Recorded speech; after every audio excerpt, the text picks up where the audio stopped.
kembali tempat terutama untuk merefleksikan dan juga sedikit mengevaluasi bagaimana tahapan pemilu 2024. Dan sebagai wahana kepada Anda untuk merefleksikan bersama, hari ini RRI hadir dengan acara spesial Dialog Luar Studio Pasca Pemilu, Refleksi Pasca Pemilu 2024, live dari kampus Stisipal Chandra di Muka Palembang. Wow, langsung dapat semangatnya ya. Oke deh, bagi semuanya pada semangat? Semangat banget ya.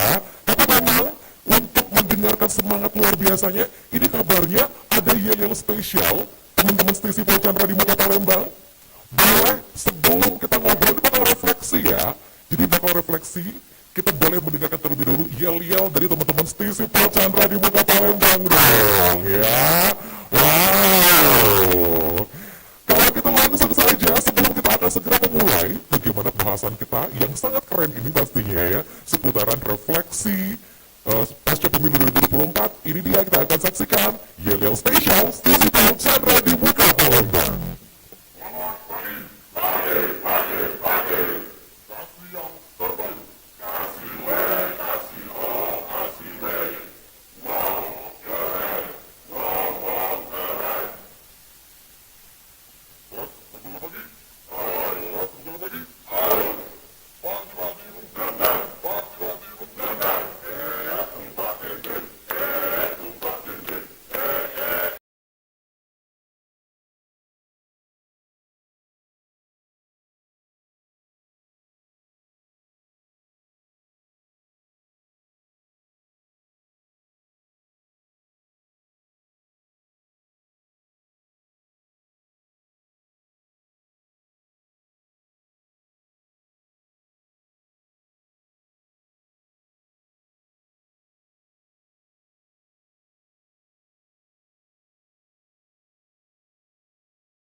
mudah-mudahan Anda semua generasi muda harusnya memanfaatkan medsos. Hari ini apalagi ada filosofis no viral no justice. Udah begitu baik itu lagi memviralkan masih terkena. Aku ngomong pejabat di Sumsel ini peka ya loh. Harusnya kok mereka peka dan kita ngabaikan. Maka begitu diam. Kita cuma bisa nonton. Sementara Anda lupa ada di Dharma perguruan tinggi di Anda. Bukan Anda bukan cuma belajar, bukan cuma melakukan riset, tapi juga peduli dengan sesama. Dan itulah Dharma perguruan tinggi. Jadi yang menyebutkan kita makanya kita semakin jauh dan kita bangsa. Anda nggak paham demokrasi itu ada ilmunya apa, prinsip dasarnya demokrasi itu apa? Kan jelas tuh demokrasi itu dari rakyat, oleh rakyat, rakyat, tapi kan enggak. Kita nggak pernah menikmati itu. Begitu banyak kekayaan alam kita. Anda bayangkan, saya kasih contoh satu ya. Nggak ada orang yang menduga akan ada invasi Rusia Ukraina. Dan Anda tahu duit nyampak dari langit. Kenapa? Dampak dari invasi ini. Negara-negara itu yang salah satu itu. Anda bayangkan, per metric ton batu bara itu 30 US dollar itu untuk buang. Ketika ada ini berlaku hukum pasar, karena kita mau naik sampai $400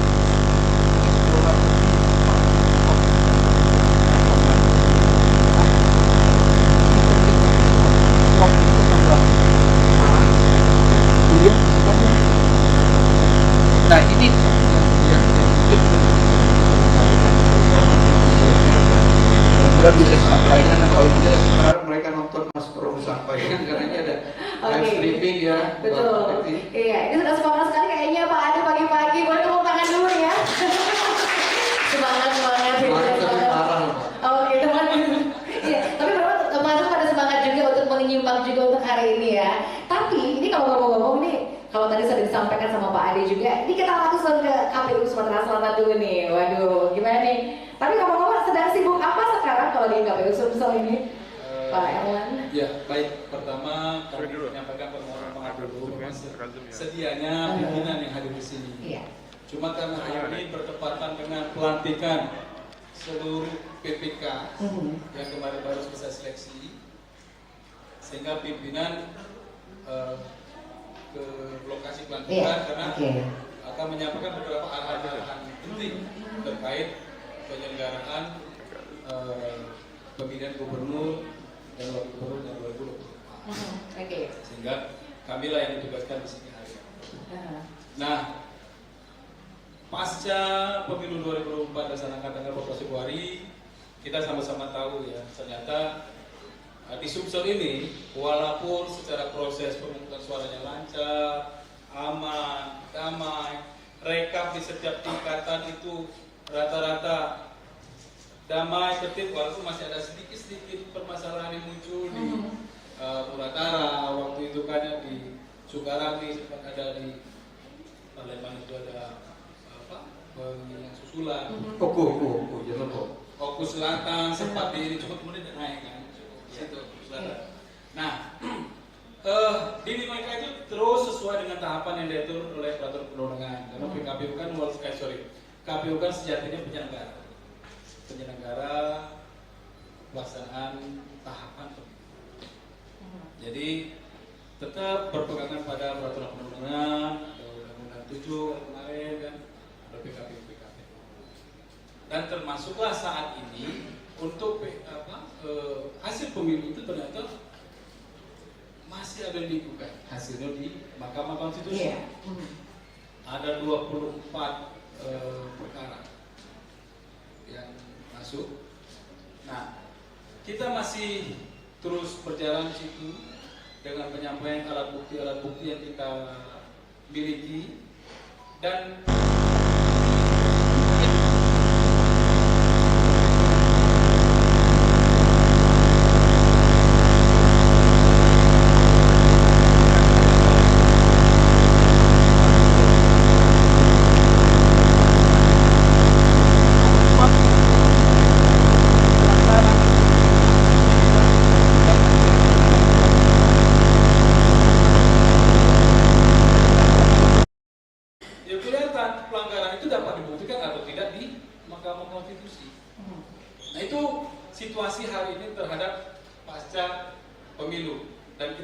menjalani proses itu.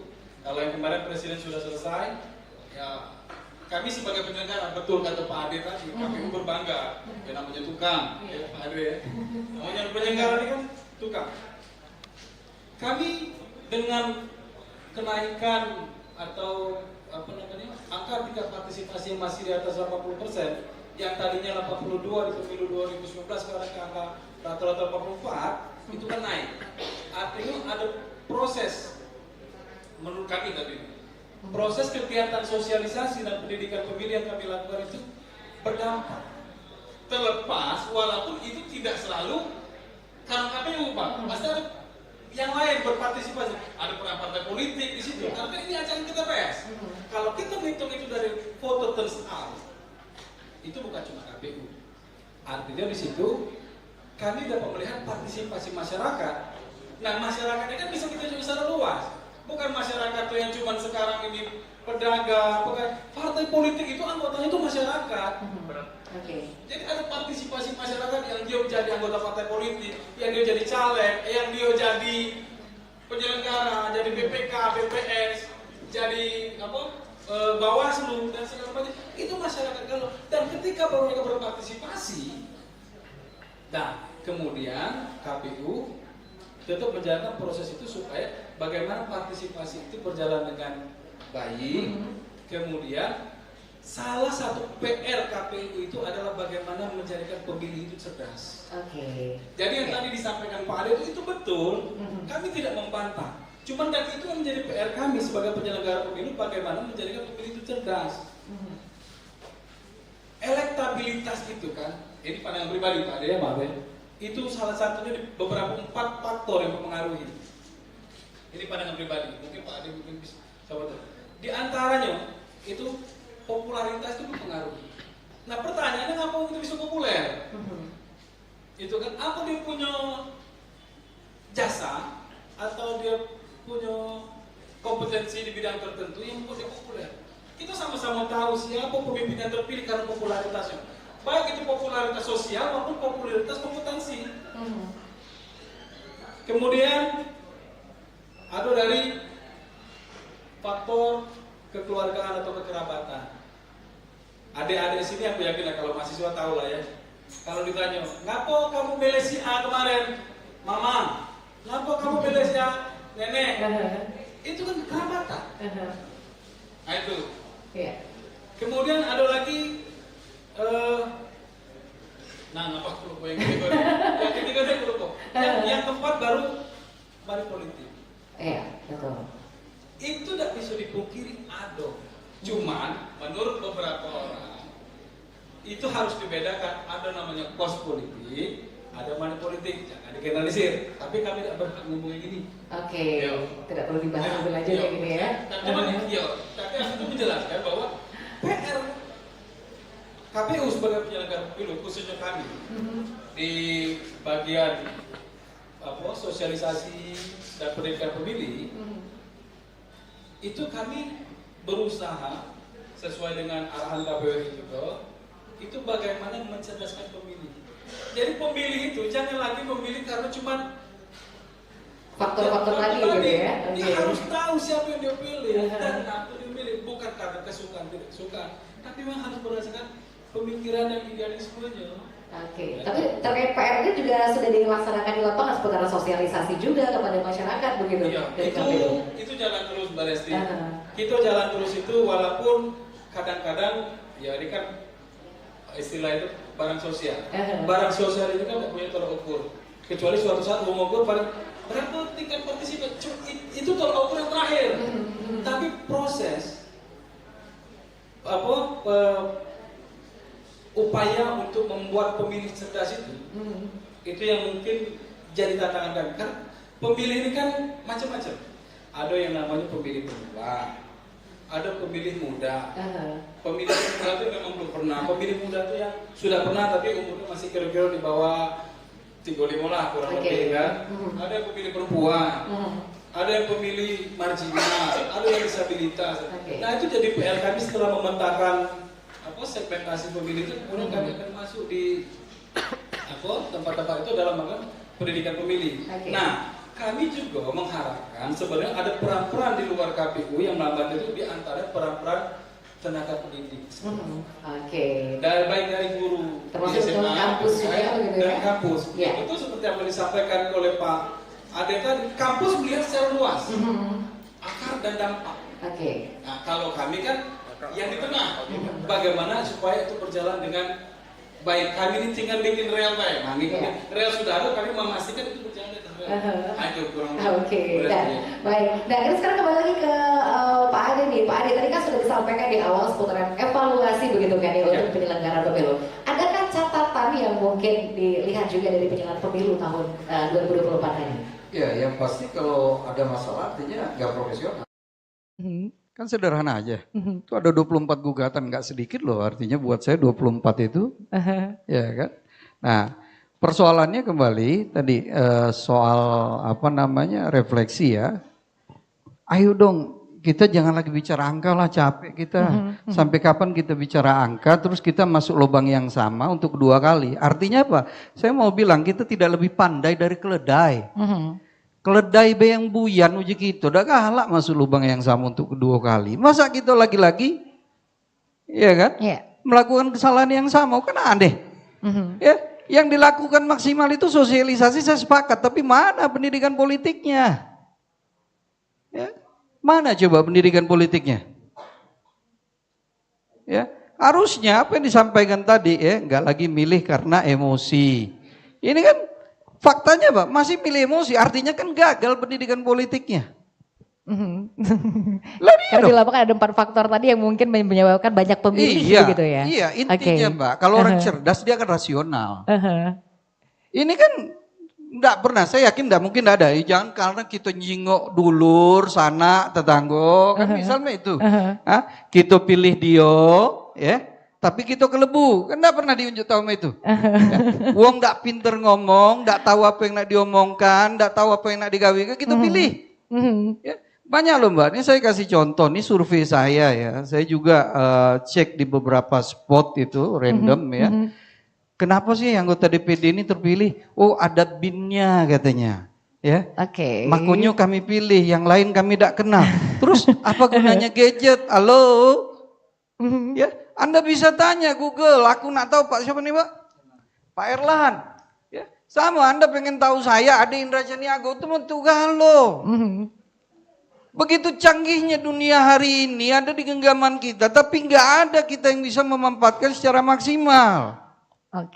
Kan itu problemnya, maka saya bilang tadi, ini sosialisasi aja Mbak. Makanya saya bilang, saya berharap betul-betul ada anomali yang luar biasa lah, pergeseran dari sosialisasi ke pendidikan politik. Nggak penting lagi lah sosialisasi. Kenapa saya bilang nggak penting Mbak? Amerika aja, itu yang katanya guru kita ya, Soko Guru Demokrasi Indonesia Amerika. 42% orang ke TPS nggak ada yang ribut. Di kita nih rempong galau. Wow. Banyak wong yang nggak tertib melok ngomong. Wah ini bahaya, nggak legitimasi. Omong kosong ini semua gitu loh. Ya. Iya Mbak. Baik, ini makin memanas seperti perbincangan kita untuk hari ini gitu kan. Kita boleh rehat sebentar mungkin, Pak Ade, boleh. Mungkin Pak Ade bisa refresh untuk minum dulu, relaksasi juga begitu kan ya sama Pak Erlan juga. Jadi teman-teman juga sudah mulai kelihatan, wah ini ada pertanyaan yang bisa jadi muncul ya setelah ini ya. Dengan catatan udah penuh kayaknya. Nanti kita akan lanjut lagi. Jadi juga ada jangan kemana-mana. Teruslah bersama kami di Dialog Luar Studio Pasca Pemilu, Refleksi Pemilu 2024.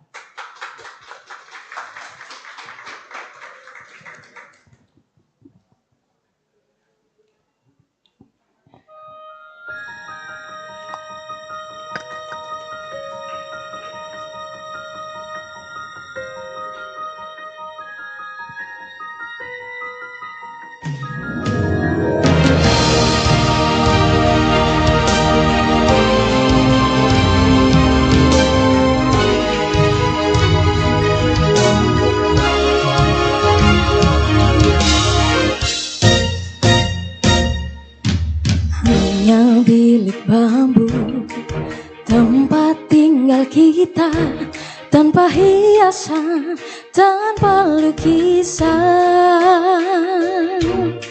Beratap jerami, beralaskan tanah, namun semua ini punya kita. Memang semua ini punya kita sendiri.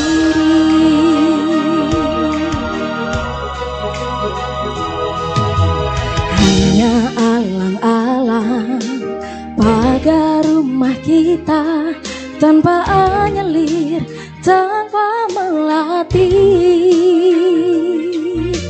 Hanya bunga bakung tumbuh di halaman, namun semua itu punya kita. Memang semua itu punya kita. Lebih baik di sini,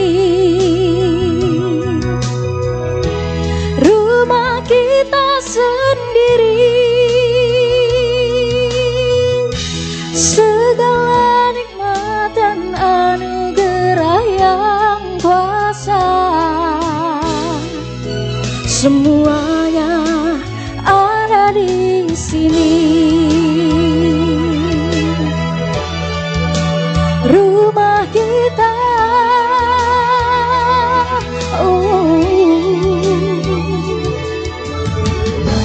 haruskah kita beranjak ke kota yang penuh dengan tanya?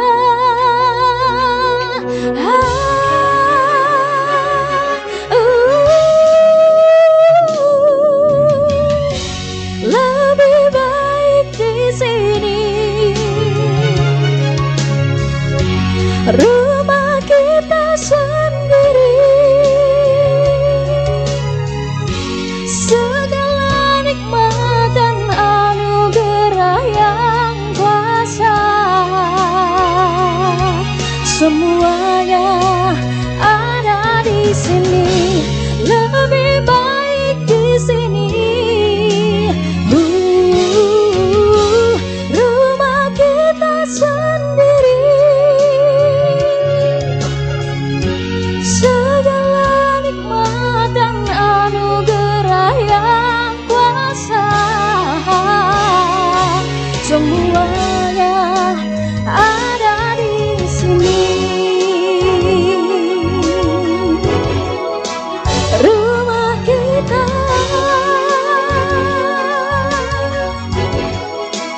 rumah kita,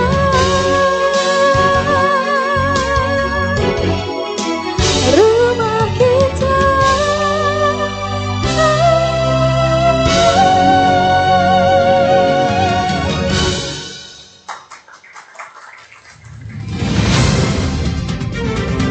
Anda masih mengikuti dialog pasca pemilu 2024 dari kampus Tisipol Chandra di Muka Palembang. Ya, masih di dialog pasca pemilu, refleksi pemilu 2024 dari kampus Tisipol Chandra di Muka Palembang. Oke, diawali sudah dengan yang semangat tadi bahasannya. Ayo, ada yang langsung punya pertanyaan-pertanyaan muncul mungkin setelah ini? Sudah ada yang mau bertanya-tanya misalnya, ini catatannya pada banyak nih kayak kalau kita lihat ya Pak Adi, Pak Enderlan sambil nyatet. Ini apa yang mau dicatat kira-kira?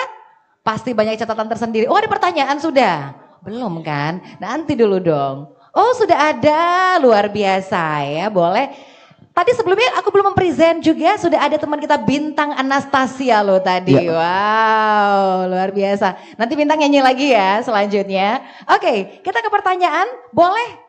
Berdiri dulu, perkenalkan diri deh. Yuk, Assalamualaikum warahmatullahi wabarakatuh. Waalaikumsalam warahmatullahi wabarakatuh. Perkenalkan, nama saya Robika Mezin. Saya dari Prodi Ilmu Politik Tisipol Chandra di Muka. Ya. Di sini saya ingin bertanya kepada Pak Erlan. Sebelumnya mohon maaf kepada kawan-kawan, saya keduluan.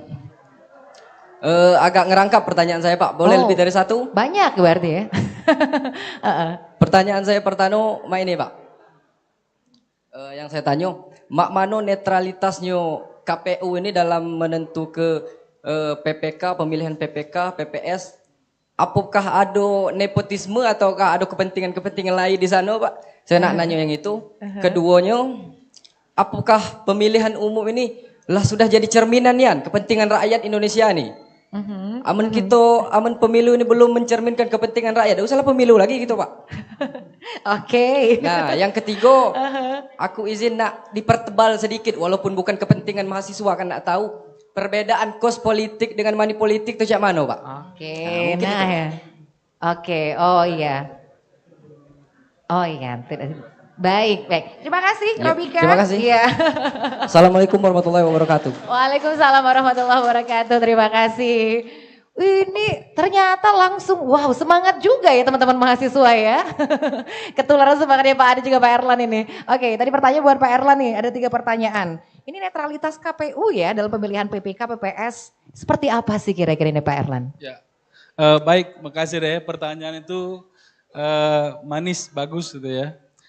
Karena mungkin memang banyak ya terdengar di dalam masyarakat bahwa KPU ini banyak memihak, menentukan ya dalam memilih PPK, PPS ya. Kalau memihak itu kan dia harus ada cara untuk memihak kan. Nah, pertama tes itu kan pakai CAT. Yang pertamanya. Nah, kemudian CAT itu dilakukan berdasarkan nilai tertinggi. Setelah itu baru ada namanya proses yang wawancaranya. Wawancara dilakukan oleh KPU Kabupaten Kota. Nah, ketika kita ngomong keberpihakan, sebenarnya menurut aku sebagai KPU itu tidak tepat. Karena ini dalam cara kita ini ya, kalau kita nak begawi, itu kan kita mesti memastikan orang yang akan kita pilih itu paham dengan apa yang nak digawi ke. Nah itu. Nah terlepas kepentingan itu kami tidak tahu. Karena yang pasti pelaksanaan itu harus sesuai dengan aturan yang ada. Iya. Nah CAT itu salah satu filter pertama untuk mengurangi potensi keberpihakan. Terlepas ya, banyak masukan ke kami itu ada indikasi ini, indikasi itu. Oke, jika terjadi dan dapat dibuktikan silakan disampaikan ke Bawaslu. Jadi maksud aku tuh jangan misalkan ini banyak masuk ke kami nih. Kan kami kan kemarin nge-share tim cepat tanggap kan. Sampai sekarang masih. Selamat malam tim cepat tanggap gitu. Ada ini. Ya sudah, kalau memang ada silakan ke Bawaslu. Karena negara ini sudah mengatur itu. Jika memang ditemukan yang tidak netral itu kan bisa dikenakan sanksi etik pelakunya. Jadi terhadap isu-isu keberpihakan atau apapun, jangan terjebak dengan isu prosesnya. Tapi ada langkah-langkah yang bisa diambil terhadap itu. Jadi kalau kita terjebak dengan isu itu cuma akan jadi perdebatan terus. Tapi misalkan aku dianggap berpihak kepada salah satu atau istilah wong sekarang titipan ya. Nah, aku titipan aku dan itu bisa dibuktikan dengan segala macam kepada siapa aku nitip dengan cara apa aku nitip, itu bisa dilaporkan ke kepolisian bisa, ke Bawaslu ya, Bawaslu melalui Gakumdunya, kakek. Itu proses dan itu ada sanksi etik sampai kepada pemberhentian. Oke. Jadi itu ya jangan sampai terjebak dengan isu yang kemudian menimbulkan perdebatan. Dah kata gunok, kata Pak Ade, dak nyudahi Pak dak nyelesaikan. Ketika itu memang terbukti, ada laporkan ke Bawaslu. Nah, ketika melaporkan ke Bawaslu, kawal. Nah itu pentingnya. Oke. Bukan Dikawal kebanyakan, salah pula kayak kemana ngomong kebanyakan kan. Jangan sampai dak dikawal. Artinya ini, ketika kita tahu itu ikuti prosesnya. Proses persidangan di Bawaslu ikuti atau apa kan itu. Jadi tidak lagi sekedar klaim melihat, klaim membuktikan, mendengar. Tidak, konkret Pak. Sianu terindikasi, laporkan. Sianu terindikasi, laporkan. Artinya bisa dipertanggungjawabkan konkret, juga begitu ya di kemudian hari. Jangan cuma jadi perdebatan. Stop perdebatan gitu. Oke. Iya. Nah kemudian yang kedua tadi apa? Iya. Sorry. Pemilu ini apakah memang sudah menjadi jaminan gitu untuk kepentingan rakyat? Ini. Memang kalau yang pertanyaan kedua dan ketiga, Dek, maaf, aku minta tolong Pak Ade jawab. Itu luas, Dek, pertanyaan kau itu. Itu bisa jadi judul skripsi sebenarnya. Ya, Pak Ade? Ya. Bisa jadi judul skripsi itu. Karena itu butuh kajian mendalam. Apakah hasil pemilu itu mencerminkan kepentingan rakyat? Pertanyaannya pertama, rakyat yang mana? Iya. Yang kita maksud. Kita bisa tidak mengklasifikasi rakyat itu seperti apa? Rakyat ini kan bisa kita klasifikasi secara ekonomi bisa, sosial politik bisa. Nah, yang mananya? Nah, karena kami ini tadi batas cuma penyelenggara pemilu, yang paham pastilah Pak Ade sebagai akademisi kan. Oke, siap. Gitu. Ini Pak Ade Jadi mungkin bola sudah kelempar punya. ke Pak Ade. Selaku pengamat politik juga sudah bisa melihat Iya. juga nih pasti. Saya coba tambahkan yang pertama, terkait dengan soal netralitas. Ya, manusia ini cenderung untuk korup ya, kalau bahasanya Lord Acton. Power tend to corrupt, absolute power corrupt absolutely. Makanya harus dibatasi. Pembatasan itu tujuannya itu. Nah, terkait dengan PPK, sebenarnya saya sudah ngomong di media, minta kampus untuk melakukan wawancara dan JAT gitu loh. Nggak perlu Anda turun tangan. Ya. Karena kan biasa ada utang budi nih. Kalau kampus kan nggak ada beban, bagus kita bilang bagus. Iya. Enggak, kita bilang enggak. Jangan Anda pikir Anda penyelenggara kemudian kampus enggak paham apa-apa. Itu juga keliru kalau sempat ada asumsi seperti itu. Dan disitulah pentingnya melibatkan kampus karena kita bebas nilai kok. Ya. Jadi kita juga berpihak dan ngomong kosong kalau orang itu enggak berpihak di politik. Tinggal persoalannya Anda mau berpihak sama diri Anda, kelompok Anda, keluarga Anda, atau Anda berpihak sama 6,7 juta rakyat Sumsel. Kan itu pertanyaannya. Nah, kalau ditanya pemilu ini kan alat legitimasi. Ya, sistem kita untuk memilih pemimpin. Itu yang saya bilang tadi. Kita yang punya kuasa, yang punya kedaulatan, harusnya tadi jangan coba-coba milih, jangan karena bansos, jangan karena duit. Ini yang rusak gitu loh. Jangan karena sanak dulur lah jelas nih bakal nyaroi. Dia udah punya kemampuan ngomong pun dia udah becus. Ya. Ini ada duta literasi. Coba tanya dulu berapa banyak nih yang kau buat baca buku mau kau sanggup ngemban jabatan itu. Ini kan tidak, nak gerot, nak gaya, nak dikata kehebat, nah aku galak jabatan itu. Ini yang makin merusak. Nah kita ini harus punya prinsip, ya. Kita sebagai pribadi atau institusi harus punya prinsip. Kalau lompatnya nengke, tidak nyusai be jadilah jadi manusia. Prinsipnya begitu ya Pak Ade. Iya. Nah, kalau kita bicara soal kos politik itu gini, Anda mau ke kampus kan butuh ongkos tuh kalau Anda pakai Grab atau Gojek ya. Kalau Anda pakai motor kan butuh minyak. Ya, Anda butuh jajan ke kantin di sela istirahat, itu kos politik namanya. Jadi saya mau ketemu nih, mau sosialisasi sama mahasiswa saya misal ya. Anda siapkan Pak, aku pacak ngumpul ke sedusun itu aku kumpulkan untuk Bapak. Nah, tidak mungkin kan kalau tidak katik tempat, aku tidak nyiap ke tenda kan lucu. Nah, itu bagian dari kos politik namanya. Untuk komunikasi baik kita butuh biaya kan, butuh voucher. Itu kos politik ya. Ini biasanya semester baru nih Mbak, belum ketemu sama saya. Kalau ketemu sama saya biasa kalau di politik nih kelas berat Mbak, semester 6 ke atas dapatnya. Nah, kalau money politik itu untuk belanja itu, nah yang dibagi-bagi ke orang H-7, H-3 sampai H-1 itu last minute, bahkan ada yang operasi di depan TPS. Ya. Nah kalau bicara tadi laporkan, ini dilema kita nih kan, mereka lah digaji, dibayar ya kan, gak kunduh, laporan pun harusnya ini kita bicara ideal ya. Ya mereka pegawai bener lah. Jangan ini laporan lah masuk lah jelas ada temuan ya, bahkan ada nomor seri duit yang didapat segala macam ya. Dia panggil tersangkanya tidak datang, kemudian case close. Dia sakit jiwa kalau ini uang ini ya. Sakit jiwa. Ya, aku harus sampaikan itu, dan makanya aku bilang kalau kita, kalian ini yang mahasiswa yang ngerti ya, enggak terlibat, ya jangan harap ya, mimpi Anda kita mau lebih baik, apalagi bicara cita-cita para pendiri bangsa yang tuh tertuang secara eksplisit di mukadimah Undang-Undang Dasar. Harusnya kan ini nempel nih di kepala kita. Ya, negara ini untuk apa? Ya untuk kita mencerdaskan, mensejahterakan, memakmurkan. Lah kalau rakyatnya tidak cerdas, ya gimana kita mau menikmati kekayaan alam? nggak ada yang melakukan kontrol. Itu saya bilang tadi, Anda nih mahasiswa ya, ada tanggung jawab tridharma di pundak Anda. Harusnya Anda gitu loh, jangan bukan cuma datang, belajar, kemudian nggak pernah demo gitu loh ya. Oh iya, ada demo itu Mbak Res ya. Kalau ini pengalaman saya empiris ya. Saya kalau ndak demo itu badanku sakit-sakit.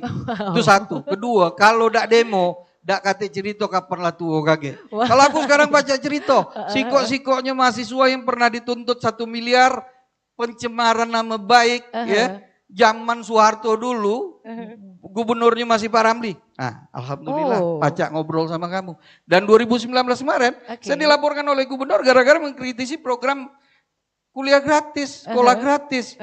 Kenapa enggak berhasil sekolah gratis di Sumatera Selatan? Karena modalnya cuma KTP, bukan APBD. Kalau pakai APBD selesai. Ini kan tidak, janjinya sebelum jadi, kalau aku jadi gubernur, sekolah dan berobat gratis cukup modal KTP. Faktanya mana? Nah pertanyaan aku muncul, ngapa program sekolah gratis berobat gratis ini gagal? Karena modalnya cuma pakai KTP, bukan APBD. Kalau APBD selesai dia. Nah ini akibat salah memilih pemimpin, tidak pahami track recordnya, tidak paham kapasitasnya. Nah ketemulah yang maini gitu loh. Baik, wow ini kayaknya makin seru sekali. Tapi mungkin ada yang masih mau bertanya-tanya juga, boleh? Silakan teman-teman mahasiswa. Oh ini dia nih ya. Silakan boleh dibantu untuk wirelessnya. Pertanyaan yang muncul. Ini banyak statement juga pada hari ini yang muncul ya. Silakan kembali ke mahasiswa. Ya. Baik, terima kasih. Perkenalkan nama saya Ferdiandi Julianto dari jurusan Ilmu Komunikasi, Bapak. Pertanyaannya itu ke Bapak Ade Indra. Baik, menurut Bapak penilaian dari sistem pemilu sekarang, Bapak, itu apakah sudah baik? Apakah ada harus yang dibenerin? Itu yang pertama. Dan bagaimana menilai hasil pemilu ini dari perspektif keadilan, transparansi dan temuan signifikan seperti apa yang sudah Bapak amati selama ini? Seperti ya mungkin ada kecurangan atau oknum-oknum yang tidak diinginkan. Terima kasih Bapak. Oke, terima kasih. Wah, ini memancing kembali sepertinya ya. Apa tadi, Pak? Memancing semangat ya. Ini penilaian untuk sistem pemilu apakah sudah baik atau ada yang perlu dibenahi nih? Ya, kalau bicara sistem ini debatable ya, tapi jujur saya tidak sepakat dengan sistem proporsional ini gitu loh. Jadi menurut saya alasan yang sering dikeluhkan oleh termasuk penyelenggara dan banyak pengamat lainnya bahwa dengan sistem ini ya biaya politiknya mahal, kos politik. Karena kalau misalnya DPR RI dari Palembang ke Banyuasin, ke Moba, Muratara, kemudian ke Mura, ke Linggau ya, ada 6 kabupaten yang harus mereka lalui. Kalau mereka sosialisasi begitu banyak daerah yang harus ditempel alat peraga kan gitu. Nah menurut saya ini omong kosong semua. Kenapa? Kalau dia mau tekan itu, mau tekan biaya, harusnya bergeser tidak lagi terjebak pada proporsional by district aja. Toh Amerika juga distrik, artinya gini, ada berapa anggota dewan? Katakan 9 lah, di Palembang ini ada 2 ya. Sudah dia bergebuan lah di Palembang, winner take all. Siapa yang paling banyak, sudah dia dapat kursi galo-galo. Ya. Nah ini problem kita, yang buat undang-undang ini dak galak rugi. Ya, dak galak rugi. Ngapo? Kalau dia merubah itu, hilang kesempatan untuk jadi anggota dewan. Bayangkan aja, dia ndak kampanye, ndak masang alat peraga, dia duduk-duduk di rumah, duitnya jalan dia terpilih. Ya, makanya diminta nih aku, aduh ya Allah, itu aku bilang tadi bingung aku, ada anggota DPR RI minta dilegalkan lewat PKPU, inilah sakit bangsa ini. Ya, harusnya semua stakeholder ya, KPU, Bawaslu, ya, kampus, partai, karena tugas partai itu ya harus juga selain melakukan komunikasi politik ya, media komunikasi politik, media seleksi kepemimpinan juga bertanggung jawab untuk melakukan pendidikan politik sehingga rakyat tahu kenapa harus milih mereka. Nah problemnya di kita konflik of interestnya begitu tinggi. Harusnya, ini harusnya kalau Anda bilang mau perbaikan, undang-undangnya diganti, undang-undang partai diganti, undang-undang pemilu diganti. Jadi partai ketua itu tidak boleh nyalon, haram dia nyalon, tugasnya datang ke dusun A, cari wong pinter, dusun B, dusun C dan seterusnya. Kakek diadu, ini yang bagus di level kabupaten. Ini yang kita jual di level provinsi dan level pusat. Harusnya seperti itu. Maka Anda lihat, makanya lihat di Amerika, tidak heran muncul sekelas Obama. Sejarah Obama ini kulit hitam pertama yang jadi presiden di Amerika. Ya, tapi apa? Lihat dari cara dia berkomunikasi, cerdas, menunjukkan apa? Dia paham persoalan dan dia tahu apa yang harus dia lakukan. Di kita kan tidak. Begitu bangga kita dengan demokrasi. Ini yang kedua catatan saya, ganti undang-undang pemilunya, undang-undang pilkada. Gak bagus ini Mbak, rusak kita kalau begini. Kenapa? Karena cukup dengan merawat kebodohan dan ketololan masyarakat, ditambah miskinkan mereka, maka mereka akan langgeng berkuasa. Selesai. Masa kita mau dieksploitasi terus? Ya, makanya saya nggak mau kuliah bayar. Ya, saya S1. Nah, mudah-mudahan ini jadi semangat, tidak ada maksud untuk menyombongkan diri. Saya bayar kuliah 1 semester, sisanya dibayar oleh beasiswa PPA. S2 saya 3 Gubernur Sumsel bayari saya ya. Wow. Mulai dari Pak Rosian Arsat, ya, Pak Saryal Usman dan Pak Alek Nurdin waktu dia bupati. Alhamdulillah S3 saya hari ini Rp1 gubernur tidak bantu dan saya bisa kuliah sampai hari ini di kampus tercinta saya di Universitas Indonesia. Mudah-mudahan menginspirasi juga ini pasti ya. Ya, jadi dua ini harus kita rubah. Ya, undang-undang partainya rubah, undang-undang pemilunya rubah. Kalau enggak, mereka akan terus merawat kebodohan dan ketololan masyarakat dan kemiskinan dia pelihara, maka dia akan bisa, kalau bahasanya John Seidel, mengunci pemilih, lock in elektoral. Makanya orang-orang seperti saya ya tidak akan pernah bisa terpilih karena apa? Dompetnya terbatas. Hari ini kalau Anda bicara politik elektoral, ya di banyak media saya sampaikan yang dibutuhkan cuma popularitas, makanya banyak bertaburan benar-benar, tapi miskin kapasitas. Kenapa? Yang mereka andalkan cuma isi tas. Oke, baiklah Pak Adi, terima kasih. Sekarang kita mungkin itu satu satu lagi ya, seputar bukan, perspektif keadilan untuk pertanyaan kedua. Iya, oke. Transparansi. Iya. Iya, yang saya amati itu yang saya sampaikan tadi ya. Ini maling suara masih terjadi dan itu dilegitimasi oleh penyelenggara. Iya, dilegitimasi. Buktinya ada gugatan, kan gitu. Kalau penyelenggaranya apa adanya, nggak akan ada itu. Anda bayangkan loh, di demo tengah malam loh. Ya. Ini terjadi, miris gitu. Kenapa? Panjang ceritanya ya. Kalau kita lihat proses seleksinya, harusnya tidak lagi melibatkan anggota DPR harus fit and proper. Ini yang rusak. Di sini akhirnya apa? Melakukan lobby-lobby politik. Saran saya, kalau kita mau netral betul, buang ini semua anggota KPU, kita nggak butuh mereka. Kembali ke 99 ya, panitia pemilihan daerah semuanya adalah perwakilan partai sehingga akan saling kawal. Ya, baik. Saya pikir itu. Baik, terima kasih ini Pak Ade. Nah, ini sudah berhubung di penghujung waktu juga, mungkin ada closing statement ini dari Pak Erlan, boleh. Silakan Pak Erlan dari KPU Provinsi Sumatera Selatan. Ya, baik. Sebelum closing statement ya. Aku kemarin itu kalau saya nonton salah satu film Syukur Aminoto kalau tidak salah. Di situ kita bisa lihat bagaimana proses partai politik itu kenapa dibutuhkan. Jadi waktu berdirinya Syarikat Islam itu, mereka itu patungan anggotanya untuk kesejahteraan anggota partai, sama cak koperasi sekarang.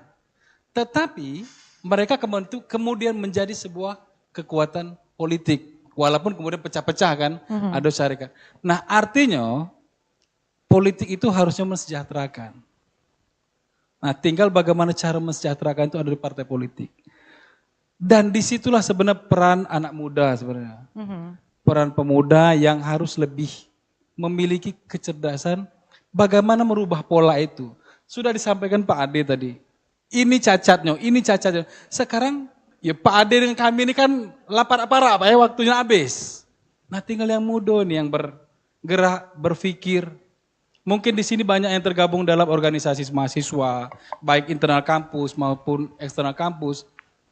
Memiliki pengalaman-pengalaman kepemimpinan, kan belajar-belajar teori kepemimpinan. Dan kamu hanya harusnya tahu bagaimana pemimpinan itu yang baik dan benar. Nah itu dilakukan. Jangan apa yang sudah diajarkan oleh Pak Ade ini di kampus, begitu kamu tamat, kenal dengan yang namanya finansial. Kenal dengan yang namanya duit, bias idealisme. Itu. Nah kami sebagai penyelenggara pemilu, yang tadi disampaikan Pak Ade, pendidikan politik itu harus, tapi bukan kebetulan bukan kewenangan kami. Kami cuma kewenangan pendidikan pemilih. Kami cuma berharap bagaimana pemilih-pemilih pemula, pemilih muda, pemilih perempuan itu lebih cerdas, lebih tahu siapa yang akan dipilih dan kenapa harus memilih.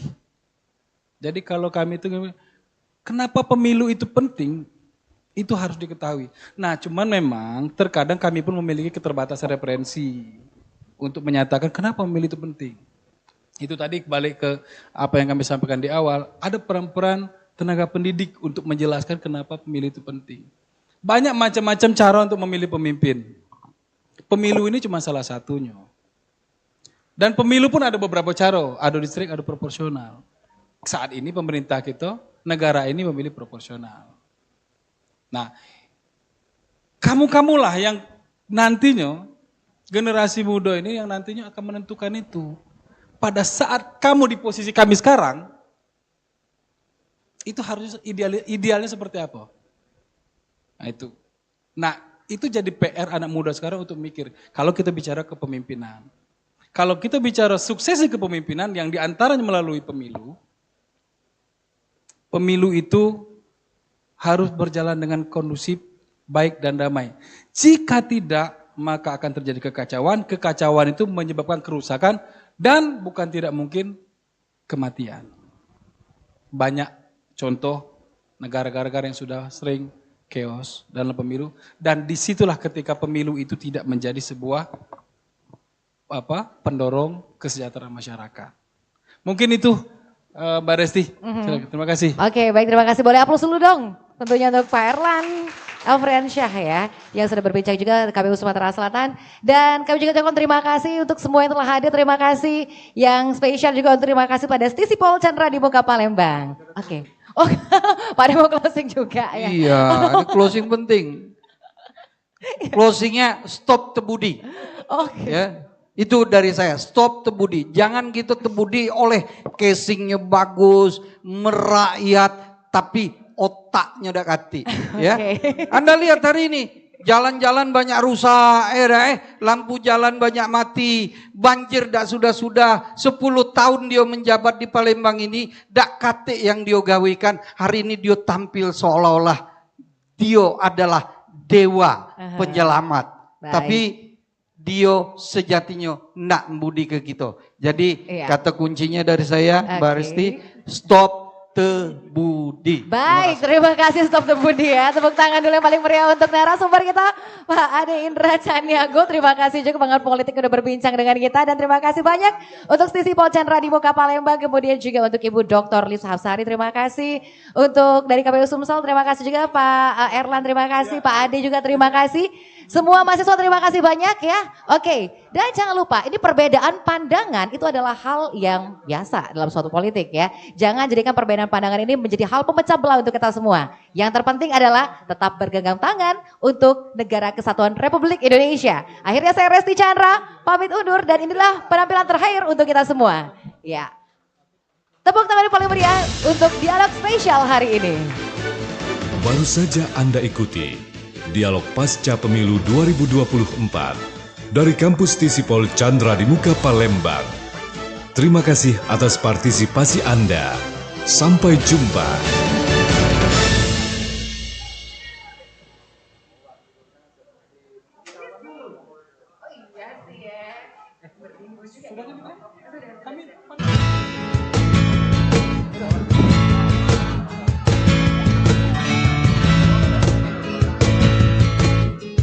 Boleh semuanya mungkin ikut nyanyi bareng di sini.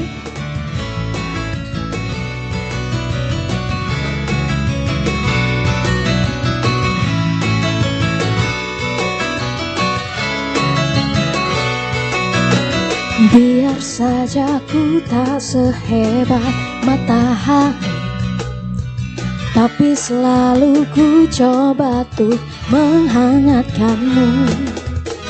Biar saja ku tak setegar batu karang, tapi selalu ku coba tuh melindungimu.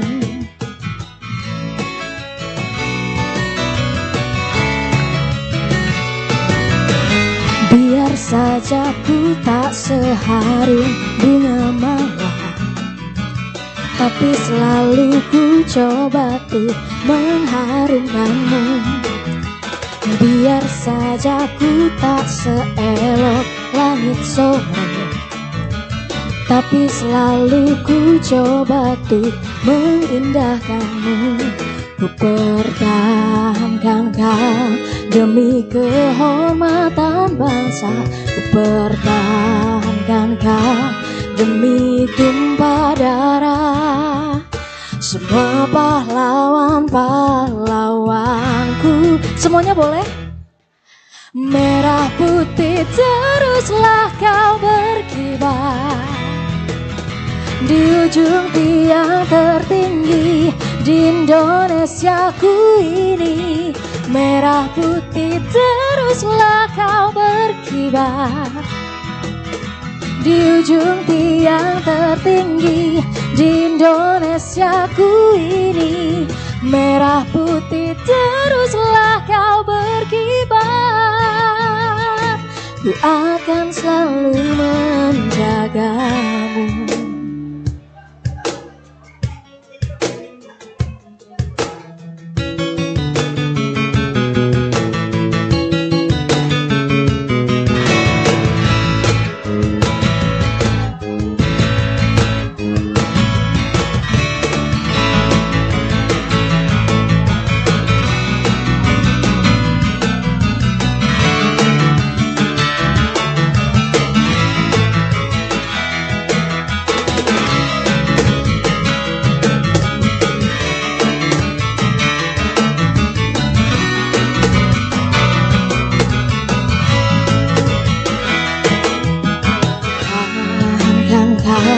Demi kehormatan bangsa, ku pertahankan kau demi tumpah darah semelawanku. Merah putih teruslah kau berkibar di ujung tiang tertinggi di Indonesiaku ini. Merah putih teruslah kau berkibar di ujung tiang tertinggi di Indonesiaku ini. Merah putih teruslah kau berkibar, ku akan selalu menjagamu. Ku akan selalu menjagamu.